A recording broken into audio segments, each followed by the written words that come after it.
From the passing of Queen Elizabeth II to changing titles, as well as Meghan and Harry's Netflix tell-all, here's how the royal family faced many changes in 2022. In January, Buckingham Palace confirmed in a statement that the Queen had stripped her son, Prince Andrew, of his, quote, military affiliations and remaining royal patronages. The decision came about amid Andrew's mounting legal troubles at the time. Additionally, a royal source also told NBC News that Prince Andrew would, quote, no longer use the style His Royal Highness in any official capacity. The following month, Queen Elizabeth made a public statement regarding her other son, Prince Charles, and his wife, Camilla, saying it was her sincere wish that Camilla will be known as Queen Consort when Charles eventually becomes king. Charles later stated, "We are deeply conscious of the honor represented by my mother's wish." In March, nearly a year after the passing of Queen Elizabeth's husband, Prince Philip, members of the family gathered at a service of thanksgiving to pay tribute to the late Duke of Edinburgh. The Queen's attendance marked the first public appearance of Her Majesty in 5 months. She was hospitalized briefly in October 2021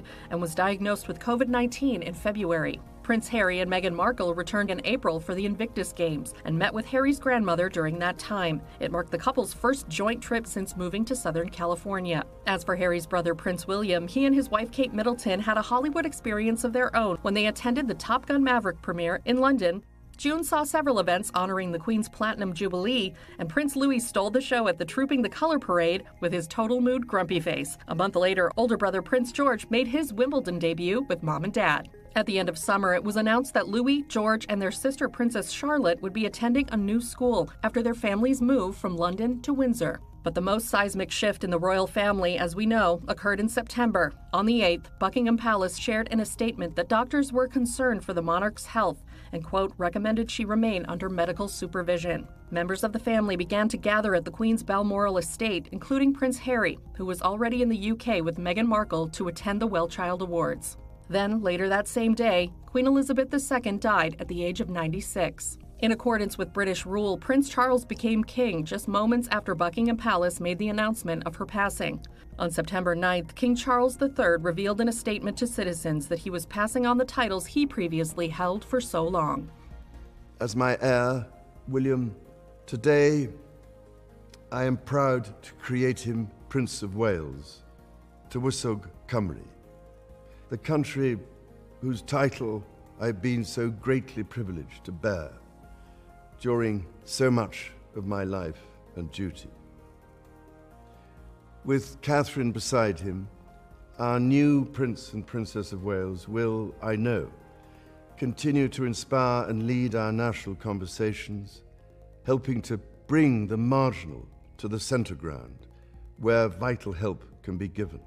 And though Prince Harry and Meghan Markle gave up their respective titles when they stepped back from their royal duties in 2020, their children, son Archie Harrison and daughter Lilibet Diana, were officially entitled to be called Prince and Princess upon Charles' ascension. Prince William and his wife, along with Prince Harry and Meghan, made an appearance together following the Queen's passing to view tributes left for the late monarch. On September 19th, members of the royal family escorted the Queen's coffin during her state funeral, united in mourning to see Her Majesty to her final rest. 3 months after Elizabeth's passing, the Netflix docuseries Harry and Meghan was released. In the tell-all, the couple spoke about their experience in the firm and why they decided to leave.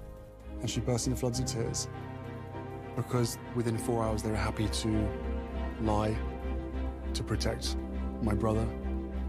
And yet, for 3 years, they were never willing to tell the truth to protect us.